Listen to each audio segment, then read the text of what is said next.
धन्यवाद छ। यो अवसरका लागि एकदमै आभारी पनि छु। संविधान दिवसको अवसरमा शुभकामना र शुभेच्छा पनि प्रकट गर्छु। यो एउटा गम्भीर विषयमा छलफल प्रारम्भ भएको छ। तपाईँहरूले एउटा चरणको कोर्स अगाडि पनि लानु भएको छ।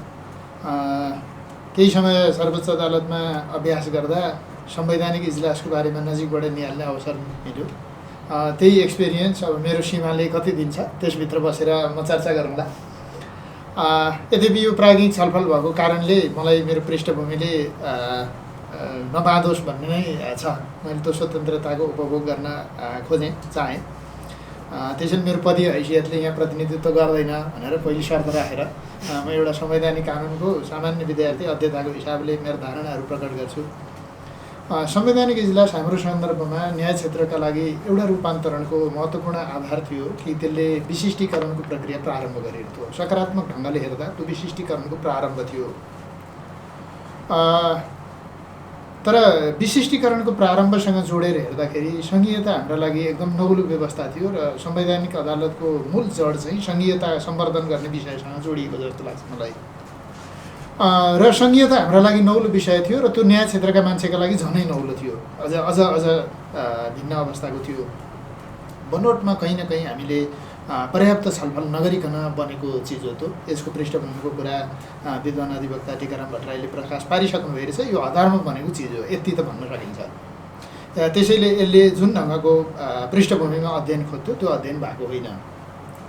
तथापि नयाँ अभ्यास आयो। प्रधान न्यायाधीशले नेतृत्व गर्नुभयो। म यहाँहरूसँग सबैसँग के निवेदन गर्छु भने जुडिसियरी चाहिँ दुईवटा शब्द चाहिँ हामीले कमनली भन्दै आएको कहिल्यै नसकिने शब्द हो। यो राज्यका अङ्गहरूमध्येको सबभन्दा कम हानिकारक अङ्ग हो, किनभने यसले शक्तिको अभ्यास गर्दैन भनेरै हो। जब यो शक्तिको अभ्यास गर्ने ठाउँबाट यो बाहिर त्यो रूपतिर गयो भन्ने बित्तिकै जुडिसियरीले आफ्नो मौलिक चरित्र गुमाउँछ भन्ने लाग्छ मलाई। मेरो पहिलो थिम चाहिँ यो list dangerous department of the government भनेर भनिएको यो निगरानीमूलक भूमिकामा बस्ने हो। यो एक्जिक्युटिभ या स्टेट अथोरिटीको प्रयोग गर्ने भूमिकामा रहँदैन एउटा। दोस्रो चाहिँ यो इन्स्टिट्युसन अफ ट्रस्ट, विश्वासको सङ्गठन हो। यसले सम्पादन गरेका काम कारबाहीमा शङ्काको गुन्जायस पनि हुनु हुँदैन। त्यो न्यायाधीशहरूलाई मैले त कस्तो लाग्छ, श्रीमान हुनुहुन्छ यहाँ, न्यायाधीशहरूलाई हामीले बुझेको चाहिँ मान्छेभन्दा माथि नउठिकन मान्छे न्यायाधीश हुन सक्दैन। औसत मान्छेभन्दा माथि नउठेको मान्छेले न्यायाधीशको धर्म निर्वाह गर्न सक्दैन एउटा।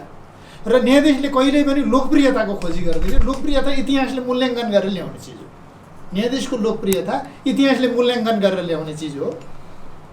मारवारी भर्सेस मेडिसिनको मुद्दा आज चर्चामा छ। त्यो आदेश भएको बेला जोन मार्शल अलोकप्रिय न्यायाधीश रहेछ, त्यो आज लोकप्रिय भयो। त्यसैले त्यो इतिहासले मूल्याङ्कन गर्छ लोकप्रियता।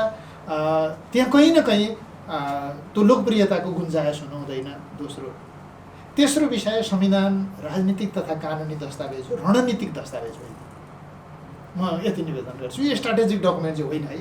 राज्य सञ्चालन गर्ने खालका लागि यो प्रयोग गरिने औजारको रूपमा संविधानलाई प्रयोग गर्न सकिँदैन। संविधान दिवसको यो अवसरमा म यहाँहरूसँग के निवेदन गरौँला भने यो 6 वर्षमा हामीले राजनीतिक तथा कानुनी दस्तावेजको रूपमा संविधानको अभ्यास गऱ्यौँ कि या संविधान निर्माताहरू सहित जोडिएर यसका कर्ताहरूले रणनीतिक दस्तावेजको रूपमा संविधानको अभ्यास गऱ्यौँ। एउटा यक्ष प्रश्न चाहिँ यहाँनिर उठिएको छ। यी चिजहरूको आलोकमा हामीले संविधान कार्यान्वयनको मूल्याङ्कन गर्नुपर्छ र संवैधानिक इजलासको मूल्याङ्कन पनि त्यही कसीमा आउँछ। यो पृष्ठभूमिको कुरा मैले यहाँहरूसँग निवेदन गरेँ।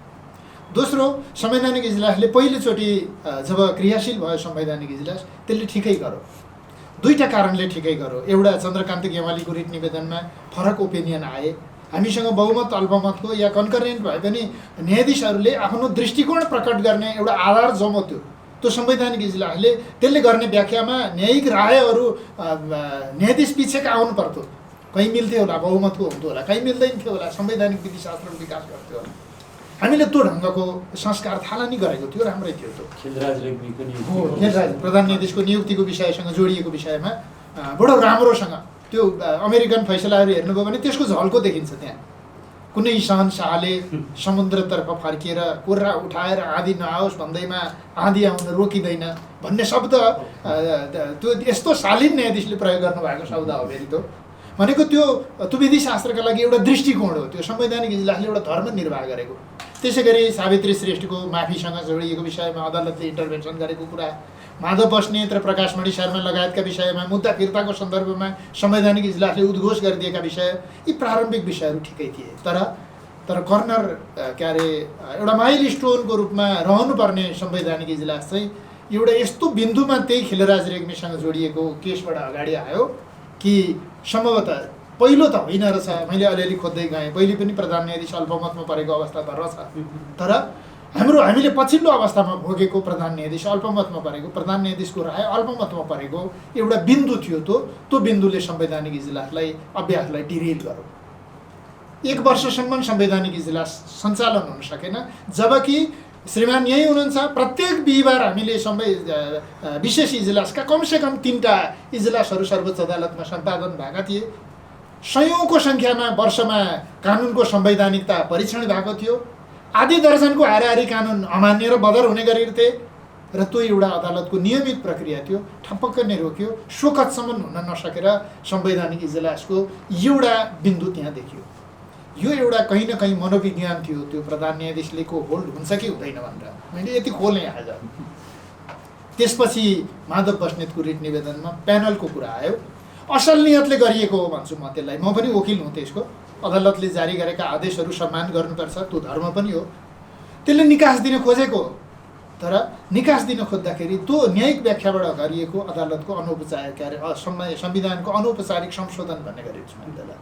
त्यो न्यायिक व्याख्याको अभ्यासबाट भएको संविधानको अनौपचारिक संशोधन थियो त्यो, र त्यसले संविधानले परिकल्पना नगरेको विषयलाई रोस्टरको रूपमा विस्तार गरिदियो। यद्यपि म अहिले पनि भन्छु, त्यो गाँठो फुकाउन, विभिन्न जटिलताहरूलाई सम्बोधन गर्न, विज्ञतालाई इजलासमा समावेश गराउन त्यसको पृष्ठभूमिमा केही सकारात्मक कुराहरू पनि थिए।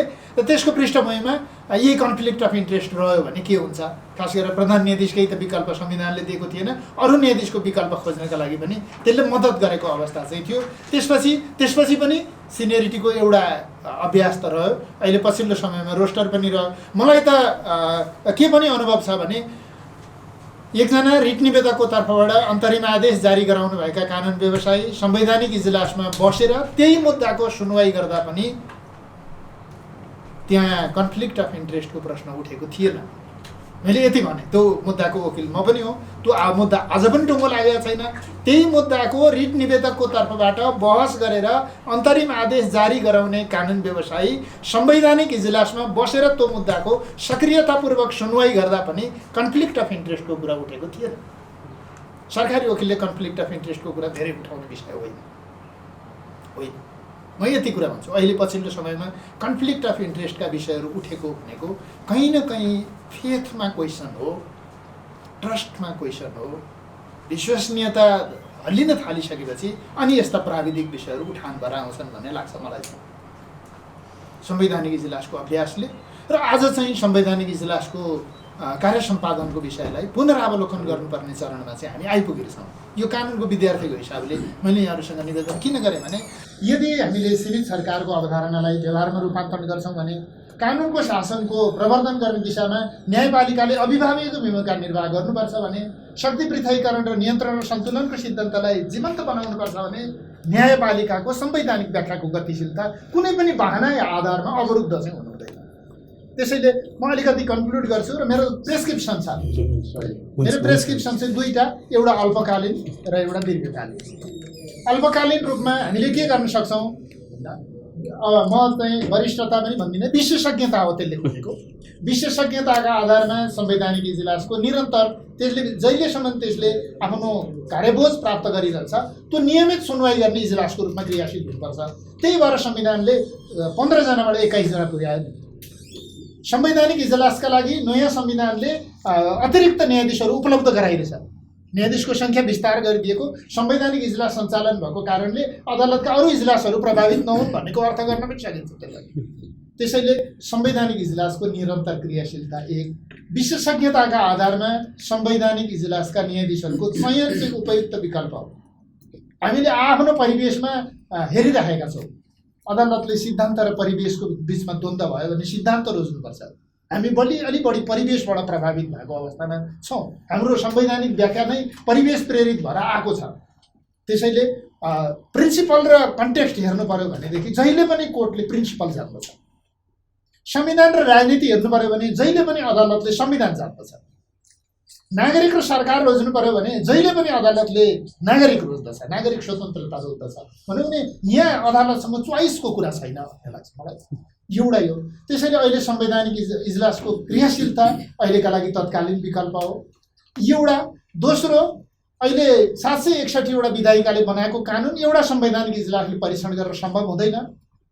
त्यसैले तत्कालीन रूपमै हामीले संविधानको पुनरावलोकनको क्रममा उच्च अदालतमा कमसेकम 7 वटा उच्च अदालतमा संवैधानिक इजलासको परिकल्पना गर्न सक्छौँ र त्यसले स्थानीय तहका कानुनहरूको प्रदेश कानुन, सङ्घीय कानुन र संविधानसँग बाजिएका कुराहरू उच्च अदालतको संवैधानिक इजलासले सुनवाई गर्न सक्छ। त्यसो गर्दा यसको कार्यबोझ घटेर जान्छ। तेस्रो विषय, निर्वाचनको विषय संवैधानिक इजलासको विषय होइन, हामीले संविधानमा राखिरहेछौँ। यो निर्वाचनका लागि एउटा खालकै निर्वाचन विशेष अदालत बन्नुपर्छ, त्यसले म्याक्सिमम 3 महिनाभित्र निर्वाचन सम्बन्धी विवाद सम्पन्न गर्नुपर्छ र त्यो सकिनुपर्छ। त्यो पर्मानेन्ट नेचरको अदालतको रूपमा आउने चिजै होइन, जबकि त्यो निर्वाचन आफै आकस्मिक र तदर्थ विषय हो भन्ने बित्तिकै त्यति गर्ने बित्तिकै बाजिएका कानुन बदर गर्नुपर्ने, खास गरेर प्रदेश कानुन, सङ्घीय कानुन, संविधानसँग बाजिएको विषय र अधिकार क्षेत्रको विषय संवैधानिक इजलास केन्द्रित हुन सक्ने अवस्था रहन्छ। जटिल संवैधानिक व्याख्याको विषय त संविधानले बाटो फुकाउनलाई दिएको एउटा अतिरिक्त चिज मात्रै हो, एउटा त्यो ढङ्गले लैजान सकिन्छ भन्ने लाग्छ। मेरो एउटा प्रिस्क्रिप्सन चाहिँ त्यस्तो छ। र दोस्रो चाहिँ संवैधानिक इजलासमा अहिले नयाँ धेरै विज्ञ ल्याउन सकिँदैन भने विषयगत विज्ञ सर्वोच्च अदालतले हायर गर्न सक्छ र अनुसन्धानमूलक अध्ययन गर्न सक्छ। जनशक्ति विकास गर्नुपर्ने कुरामा लगानी भएको छैन हाम्रो। अहिले हामीले संवैधानिक इजलास बनाउने हो भनेदेखि त संवैधानिक इजलासमा पुग्न सक्ने खालका जनशक्तिलाई त अहिलेको सङ्घीयता, संविधान, शासन प्रणाली, न्यायिक पुनरावलोकनका विषयमा राज्यले लगानी गरेर उत्तराधिकार बनाएर लैजान सक्नुपर्छ कि त्योभन्दा पछाडिका उत्तराधिकारी न्यायाधीशहरू यी हुन सक्छ। अवधारणा बुझेको त्यसरी लान सकिन्छ। र अहिले तत्कालका लागि बजारमा चलेका विज्ञहरू राज्यले पूर्णकालीन रूपमा यही मात्रै काम गर्ने गरी न्यायपालिकाप्रति उत्तरदायी हुने गरी राख्न सकिन्छ।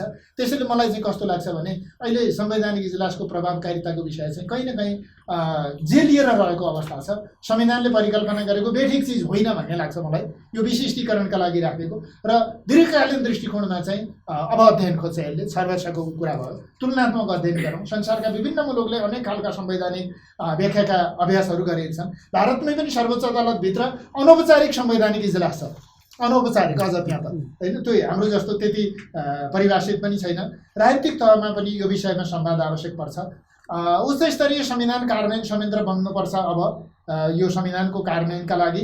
र मलाई चाहिँ कस्तो लाग्छ भने हामीले हेर्दा अहिलेसम्म न्याय क्षेत्रको सुधारका लागि जसरी 28 सालमा एउटा प्रतिवेदन आएर त्यसले न्याय क्षेत्रका लागि सुधार गर्यो, 40 सालमा निकै महत्त्वपूर्ण सुधार गर्यो, पछि इभन 55-58 सालमा भएको अदालत व्यवस्थापन समितिको प्रतिवेदन या अदालत सुदृढीकरण समितिको प्रतिवेदन झट्टै हेर्दा यसले के गर्छ र प्रतिवेदन मात्रै थपियो कि भन्ने लाग्थ्यो। अहिले हेर्दा त्यो प्रतिवेदनमा आएका धेरै चिजहरू कार्यान्वयन भएर आए। त्यसैले न्यायिक सुधारको विषयलाई अलिकति एडक नबनाइकन एउटा यो विषयका विज्ञ अनुभवसित जनशक्तिहरूको संलग्नतामा जसले मार्गदर्शन गर्न सकुन्, दीर्घकालीन दृष्टिकोण राख्न सकुन्, त्यस्तो खालको उच्च स्तरीय न्यायिक सुधार आयोगको अब परिकल्पना छ। त्यसले अदालतको क्षेत्राधिकारको पुनरावलोकन गर्न सक्छ।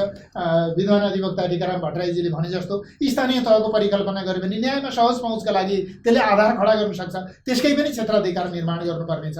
अहिले संवैधानिक इजलासलाई जानुपर्ने त एउटा प्राज्ञिक हिसाबले छलफल गर्ने हो भने हामीले संवैधानिक अदालतकै विकल्पमा जानुपर्ने थियो, किनभने त्यसको पृष्ठभूमिमा अलिकति काम भएको थियो र हामीलाई तुलनात्मक विधिशास्त्रले पनि मद्दत गर्न सक्ने अवस्था थियो। हामी त्यो बाटो गएनौँ। त्यो बाटो गयौँ न भन्दैमा फेरि कहिल्यै जान नसकिने गरी अर्को बाटो हिँडेको पनि होइन, तर अर्को बाटो जानु छ भन्दैमा आजको प्रभावकारिता रोक्न सकिँदैन भनेर मलाई चाहिँ तत्कालीन सुधारका उपायहरू, यी भएका विवादहरू किनारा गर्ने के गर्न सकिन्छ भन्ने एउटा स्ट्राटेजी र दीर्घकालीन रूपमा के गर्न सकिन्छ भन्ने एउटा प्रक्षेपण, त्यो हिसाबले लैजानुपर्छ। संवैधानिक इजलासबाट भएका केही व्याख्याहरूको सन्दर्भमा मिश्रित प्रतिक्रिया दिन सकिन्छ। म यति कुरा भन्छु, तपाईँहरू नयाँ पुस्ता यति जागरुकसँग संवैधानिक व्यवस्थाको समीक्षाका लागि क्रियाशील हुनुभएको छ। यथार्थमा अहिले पूर्व न्यायाधीशहरूले त्यो भूमिका निर्वाह गरिदिनु भएको छ। प्राज्ञिक व्यक्ति अदालतका फैसलाका रौचिरा विवेचना गरेर सिद्धान्त कहाँनिर चुक्यो र कहाँनिर सिद्धान्त संरक्षण भयो भनेर विवेचना गरेर त्यस्ता आर्टिकलहरू सार्वजनिक गर्न सके न्यायपालिकाको उत्तरदायित्व प्रवर्धन गर्ने एउटा थलोको रूपमा विकास हुन्थ्यो। हाम्रोमा सबभन्दा ठुलो रिक्तताको कारणले गर्दा सायद हामीलाई निर्णय गर्ने कुरामा अलिकति खुकुलो भयो कि या उत्तरदायित्वको प्रवर्धन गर्नुपर्ने कुरामा अलिकति सजिलो भयो कि एउटा त्यो कुरा लाग्छ। अर्को चाहिँ मलाई अहिले पछिल्लो समयको संवैधानिक इजलासको कुरा गर्दा संवैधानिक व्याख्याहरू चाहिँ विधिशास्त्रका आधार हो, संवैधानिक विधिशास्त्रका आधार हो। विधिशास्त्र सितिमिति निर्माण हुँदैन, त्यसका लागि त्यो प्रत्येक वाक्यको प्रत्येक शब्दको अर्थ रहन्छ र इतिहासले ती शब्दहरूको अर्थ खोज्छ भन्ने मानेर अदालतका फैसलाहरूमा वाक्य र शब्दको संयोजन गरेको पर्दछ। कहीँ पनि आग्रहको कुरा सङ्केत देखियो भने, कहीँ पनि पूर्वाग्रहको कुराको सङ्केत देखियो भने त्यो स्वतन्त्र न्यायपालिकाको सही अभ्यास भन्नु हुँदैन। स्वतन्त्र न्यायपालिका लोकतन्त्रको मेरुदण्ड हो भने freedom from fear and freedom from fair भन्ने दुईवटा शब्दावली यो डरबाट पनि या आग्रहबाट पनि मुक्ति हुनुपर्छ भने हाम्रो कार्य सम्पादन पनि त्यही दिशातर्फ लैजानुपर्छ। मलाई त अदालतको मर्यादा कायम राख्नका लागि सबैको समान दायित्व हुन्छ जस्तो लाग्छ र पहिलो दायित्व त न्यायकर्मीहरूको हुन्छ, दोस्रो दायित्व प्रतिनिधित्व गर्ने कानुन व्यवसायको हुन्छ। इजलासमै बसेर तपाईँ इजलासमा नबसेको राम्रो भन्नुपर्ने परिवेश न्यायिक मर्यादाका हिसाबले उपयुक्त होइन। तपाईँ विधामै बस्नु भन्नुपर्ने परिवेश पनि आफैमा राम्रो चिज पनि होइन। एउटा न्यायाधीशले अर्को न्यायाधीशको विरुद्धमा इजलासमा अपुरा आदेशहरू लेख्ने जुन संस्कार हामीले विकास गऱ्यौँ हिजोको न्यायिक अभ्यासमा, त्यस्ता आदेशहरू हामीसँग आउँदैन थिए। सङ्केत मात्रै गर्दा पनि न्यायकर्मीले इजलासले आफूलाई बडो संयमतापूर्वक होसियारीपूर्वक समाधान गर्ने अभ्यास थियो। न्यायालयले कहिल्यै समस्या सिर्जना गर्नु हुँदैन, त्यो त समस्या सिर्जना भएको पनि गाँठो फुकाउने थलो हो। अहिले हामी कहीँ न कहीँ संवैधानिक अभ्यासको बारेमा समीक्षा गर्दा हाम्रो यो 6 वर्षको निर्ममतापूर्वक समीक्षा गरौँ, सकारात्मक कुरा छन् भने गुणात्मकता अभिवृद्धि गरौँ, समस्या चुनौती देखिएका छन् भने साझा सहमति खोजी गरौँ। सुधारको यात्राको विकल्प फेरि निरन्तर सुधार नै हो, यसको अर्को कुनै ओखति हुँदैन।